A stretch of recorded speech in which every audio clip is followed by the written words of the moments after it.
I was just thinking about what we were saying earlier about there not being a model for emotional communication, especially, between fathers and sons. There tends to be a bit more of just a different traditional relationship. I don't like to argue, so I say nothing and fume for days. How do I set boundaries without sounding like a jerk? I hate the idea that I might accidentally offend somebody, so sometimes I'd just rather say nothing at all.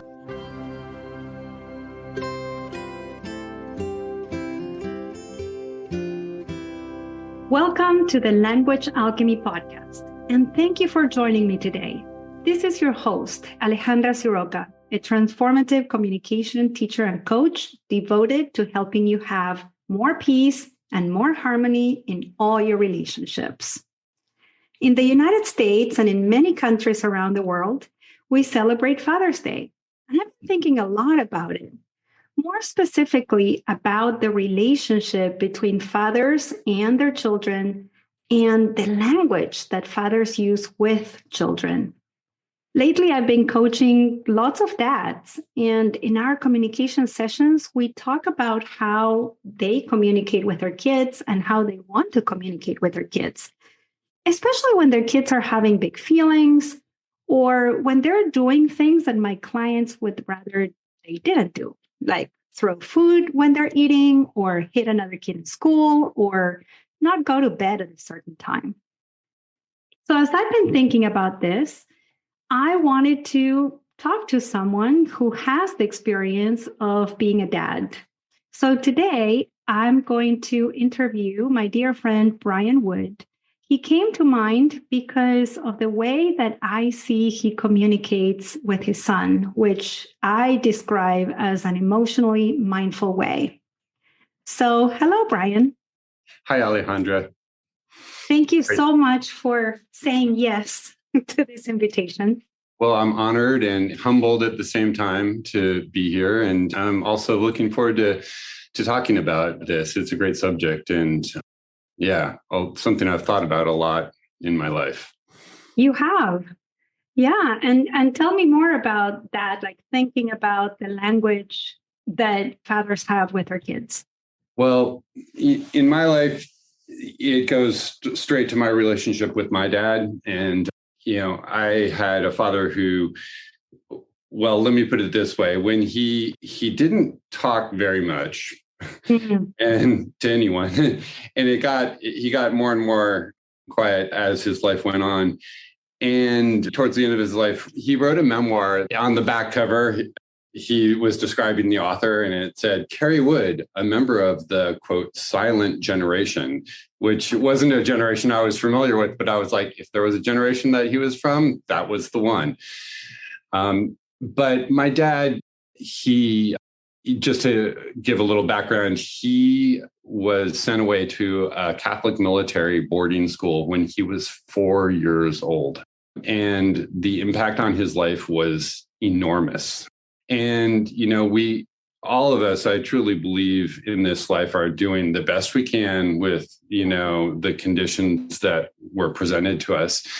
And my father was really an emotional victim of this period of his childhood because he would see his parents on weekends, and there was often threats by the nuns that he wouldn't get to go home on the weekend if he didn't pass uniform inspection or all kinds of other things. Yeah. And this was so early. And I loved my dad, and I know he was doing the best he could with what he had. And it's kind of the same as being physically injured in a war or losing a limb. I think there was part of his emotional life was severely curtailed. And I could see that he mourned the loss of that limb.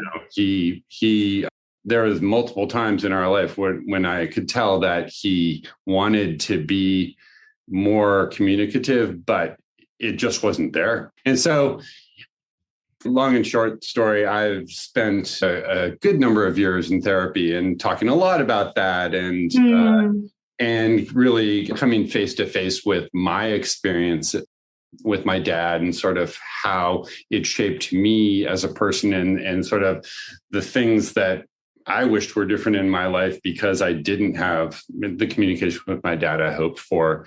Well, I won't say I hoped for because I didn't know what to hope for as a kid. You're just, that's your primary relationship and that's how it is. And then you find yourself, oh, gee, I'm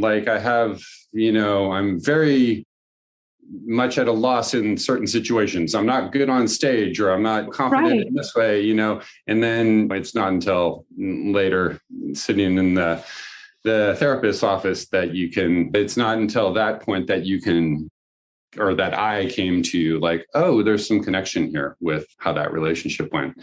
So yeah, that's why communication and why my relationship with my son has been something that I've as deeply as I could about.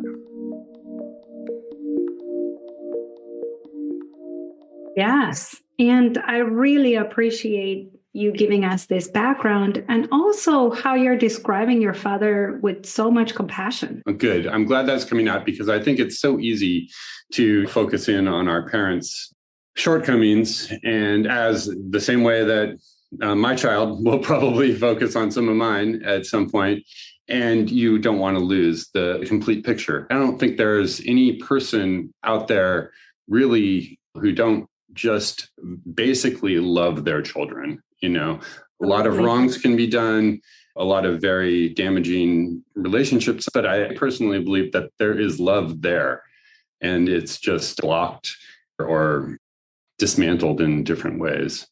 Yeah, or we don't know how to communicate it. And I also believe that all parents, having been an elementary school teacher in my previous professional incarnation, I do believe firmly that all parents love their children. And it's been traditionally the role of women to be the ones to communicate that love out loud, to be the ones to use some emotional support or take care of the emotional well-being of children. And like you said, like your dad, who belonged to this quote unquote silent generation, or in the past, fathers didn't have a lot of a role in communicating with children. In fact, in the work that I do with my clients, most of my clients tell me something similar, or that their fathers were kind of harsh, or they only talked about activities. What are you doing? What do you do? What did you do today? But not necessarily having, even though they had an emotional connection to their dad, but they didn't hear this emotional or emotionally mindful language, connected language coming from their fathers.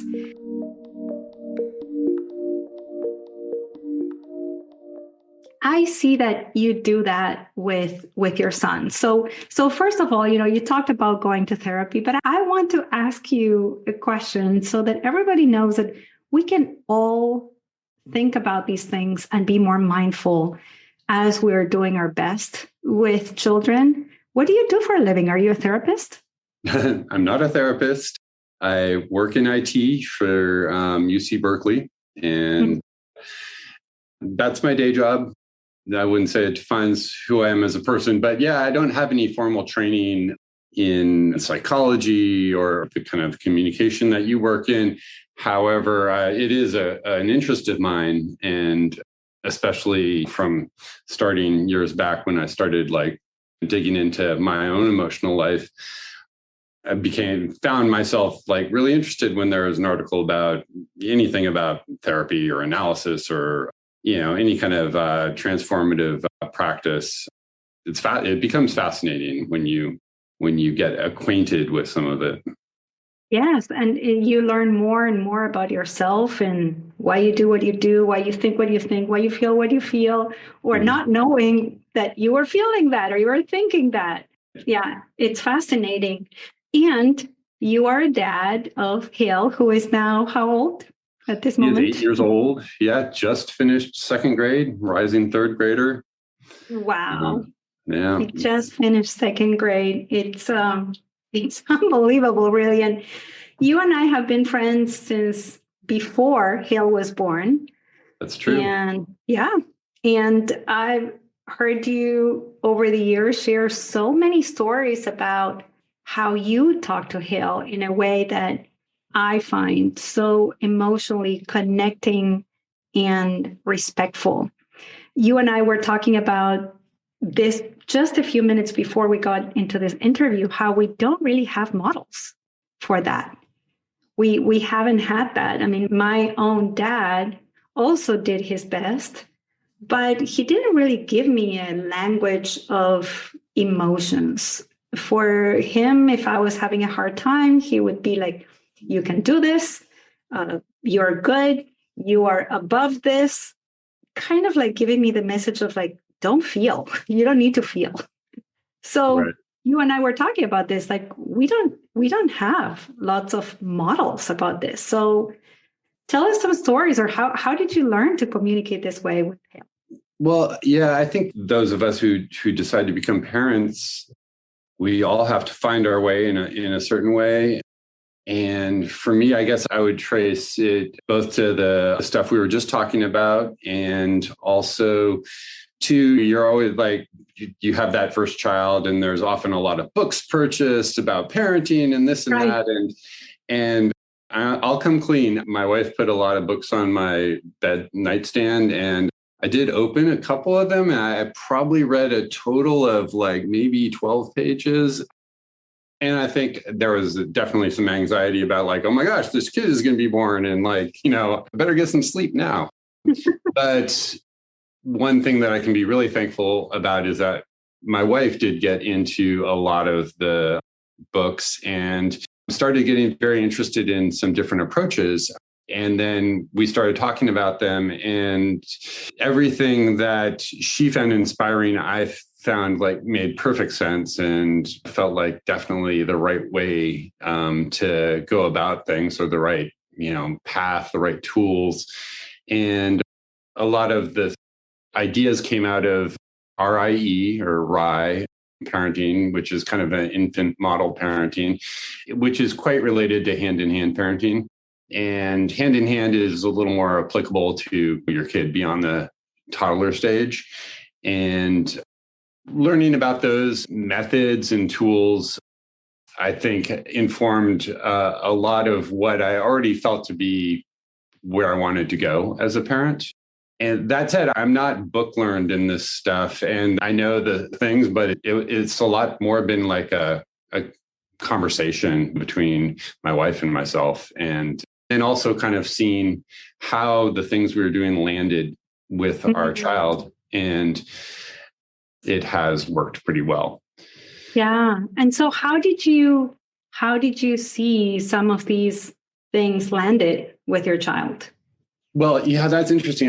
I was just thinking about what we were saying earlier about there not being a model for emotional communication, especially, between fathers and sons. There tends to be a bit more of just a different traditional relationship. I do feel like in the San Francisco Bay Area where I live, and in many other parts of the country that have a certain culture, that this is shifting a lot. And I can't really speak to everywhere in the country because I don't really know. But I'm sure there's other places where things remain more traditional and people celebrate that, and that's what works for their families. And the one thing that's been interesting about this, how this stuff has landed for my son, is there has been a clear thread of when I go to, or my wife goes to connect with him emotionally, especially at a tender moment when he's like not doing so well, needing support. And a lot of kids do this, he won't just take that in. He'll push us away. He's not comfortable with it. Right. And so I think a lot of building the communication relationship, it's important to look at those nonverbal flags and realize, okay, I'm getting this back from him. And so what's the most appropriate response I can make next? So that's kind of in line with how I want to be. So to make this a little more concrete, one of the things that we believe is that emotions, whether they be tantrums, whether they be even like lashing out at parents, are okay and shouldn't be curtailed. I mean, everyone should be kept safe, but the child needs to go through a process. And it's much better for them to go through a process, and we stop him if he's going to hurt himself or going to hurt us. We'll stop him in the gentlest way we can. And then we'll sit with him and be with him and try to be there to connect with him. And when I see him pushing away because of what I said, like, how does this feel to you? Or I'm getting a little too in there emotionally, then that's my cue to be like, maybe I'm just sitting with him, and maybe I put my hand on his back as he's burying his face in his pillow.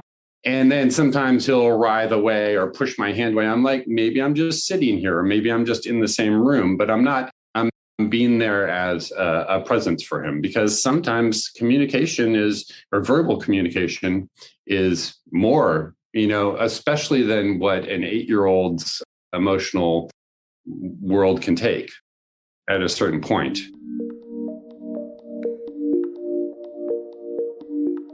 Yeah, there are some linguists that say that 85% of our communication is nonverbal. And so what I'm hearing, Brian, it's so beautiful. And I'm really getting like tender inside just picturing you with Hill. And actually, I've seen this, what you are describing. What I love about it is you're constantly observing your child, and you're getting curious about what he's communicating nonverbally or verbally. And then it seems to me that what you're doing, even if he, as an 80-year-old, or maybe when he was 5 or 4, or a baby, he was not able to be with his own emotions, you are there being and creating that space for those emotions to just be there, even if you're not saying anything out loud. Like you said, you're making it okay. Yes, you're having these emotions, and I am just here with you. I'm not going to shut you down, or I'm not going to leave you alone, or I'm not going to punish you for having whatever emotion it is that you're having right now. And wow, right. That's just so beautiful. Oh, thank you. Well, I think the other thing that I often have to remind myself of is I don't need to fix this for him, and I can't fix it for him. And every parent wants to just help their kid along, like, oh, I've seen that, and and you just do this, or just think that, or next time you'll get it right and it'll be fine. But, and I still slip up on this. I'll still do a little bit of that, but I try not to do too much of that, because what's really nurturing, I believe, is creating the connection between us, and wherever I can, finding like some common ground for him. And one thing that he really has responded to is when sometimes I'll sort of come right up to that line of like, I see that you're really upset about this experience. And without being instructive, I will try to say to him, I remember this happening when I was a kid, or I remember getting in trouble for that. And I might tell a little story, but just a little story about me feeling sad or me feeling embarrassed, and leave it at that. And then I started doing that at some point, and he will sometimes come to me now. I mean, he has come to me and been like, Dad, was it like this when you were a kid, or did you feel this? Because he was like, oh, somebody's had a similar experience, or like this, my parent has some idea where I'm at emotionally. Yeah, that's beautiful. I remember a story that you told us about Hale in kindergarten. I think it was snack time with his buddies, and one of his classmates was having a hard time. And Hale was saying something like, can we just let him be with his feelings or something like that? Do you remember that? Yeah, I do remember that. We got really interesting reports back from the schoolyard, even like this past year. Another thing that we have a strong intention about is we really don't do rewards or punishments. The kid hasn't been punished in 8 years, really. And we're doing okay. I mean, yeah, we don't send him to his room. And we really try to steer clear of like, if you do this, then you can do that. Or like, if you eat your vegetables, you can have your ice cream. Or, all the, because yeah, I won't go into the whys on that. That comes out of hand in hand and stuff. But some of those reports we get back from school is like he likes to lock in on the if thing, and he was saying, I was telling my friends how you guys don't do the if thing with me, like, and they were all saying, wow, you're so lucky. And then the next day, one of his buddies came back to school and informed him that he was spoiled because filling in the gaps on that story was kind of interesting. But to like bring that into sort of a more concrete thing, just like a week ago, and this happens daily. I would say my son is not an easy kid. He does not just fall in line. It takes a lot of work with him and a lot of patience and a lot of like resetting my expectations. But he's getting older and we're asking for more and more help around the house and cooperation around things. His job is to unload the utensils from the dishwasher. I think that was my job too. And right. And he never wants to do it, and he never does it the first time. And so we're having an experience where, he was kind of walking away from repeated requests. And, another thing that I've learned is like, you can ask like 12 times, but they really only heard you the first time. And then they just kind of went deaf, Right. And so I'll let him walk away, and then I'll take some extra time and I'll walk to him. I'll be like, what's going on? It seems like it's hard for you to help out right now, and we need to get some cooperation from you. We went around that a little bit. And another thing I try to do is avoid the parent-kid dynamic of like, you got to do this. I'm not going to do this. You just get into this push and pull thing.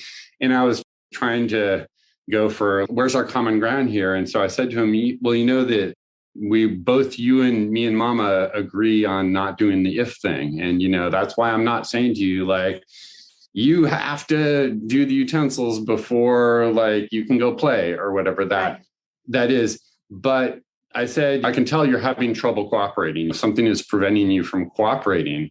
And so another thing that we try with him, the next thing I did was say, well, what do you think is reasonable? Like, if you were the dad, how much do you think you should be helping out? And what I got back was kind of like a blank stare and silence and kind of like, a big sigh. And then he sort of like walked away again. But then like, over the course of the next 15 minutes, he came and did it. And that doesn't work every time, but we try to give him power, because in that classic parent-child situation, the parents are wielding all the power they've got, and the kid has nowhere to go. And so the one way the kid can wield power is no, I'm not going to do it. And so, when we say, okay, you're saying no, you're doing that. Now, why don't you talk about what you think is reasonable? And sometimes you get like pretty reasonable answers back from them. I mean, we were asking him like how many nights a week like his kids would get to eat, ice cream. And he was like, well, maybe 2. He wasn't like every night. And I was like, really? And he's like, yeah, it's like too much sugar isn't good for kids, but he still asks them.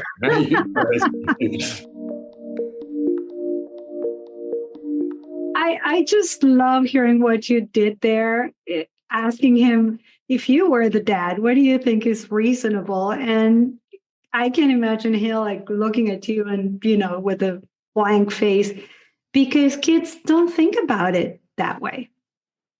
But you are inviting him to consider you. So what you were doing there was teaching him empathy without saying, okay, this is empathy. I'm going to teach you empathy right now. And think about me. But in a very loving, gentle way, you were teaching him empathy, to consider your needs, consider what's important for you, consider collaboration for everybody in the family. I think that's one place it could go for him. And another place is just like, oh, like I get to have a say in how the family should work and how chores should work.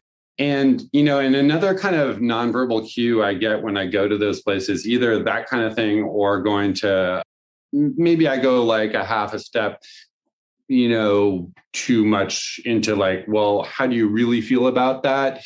And, at 8 years old, his brain is not ready for right. certain introspection or that observing ego. There's nowhere near that. And so I'll get either like a frowny face, kind of mad face, but a little confused, or I'll get silence and then a subject change.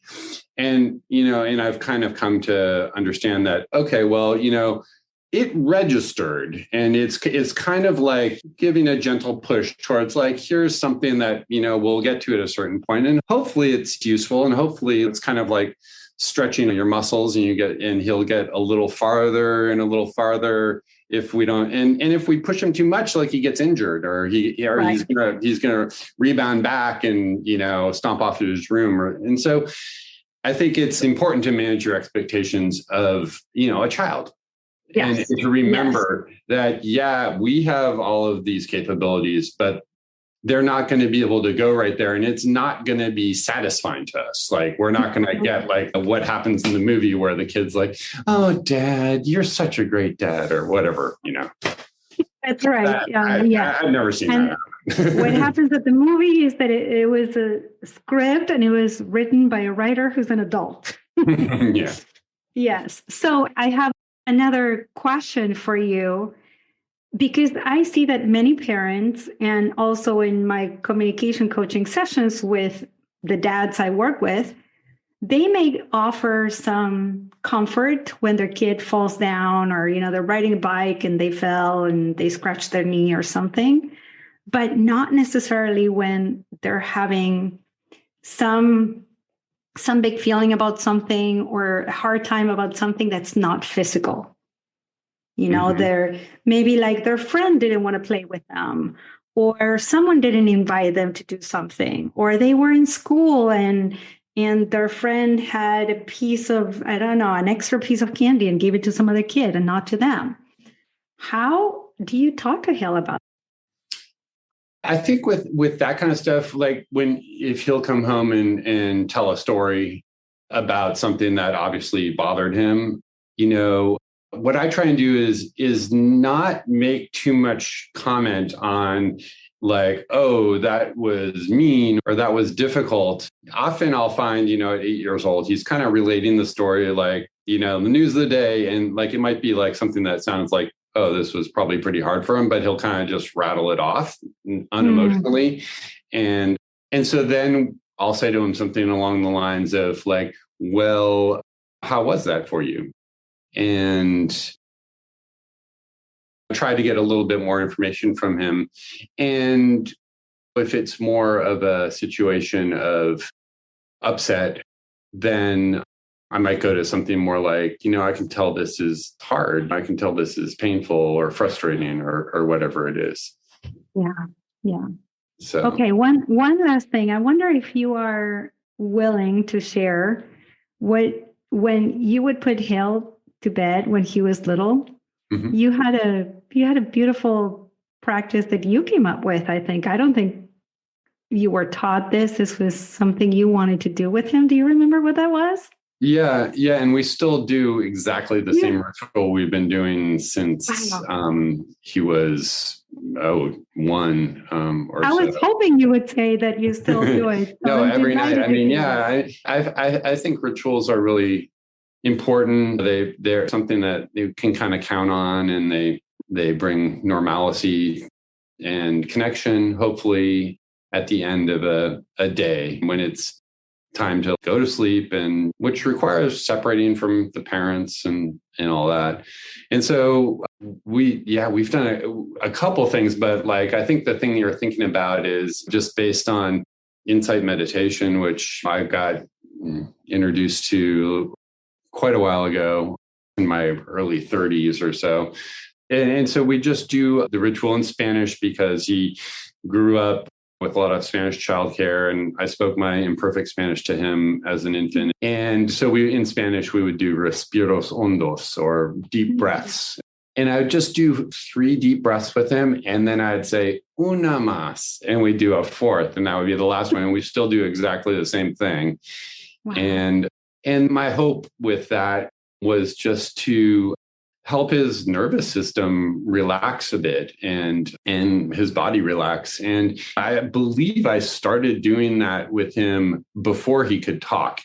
And he really quickly would do, like I would say, let's do the deep breaths. Here's the first one. And I'd go,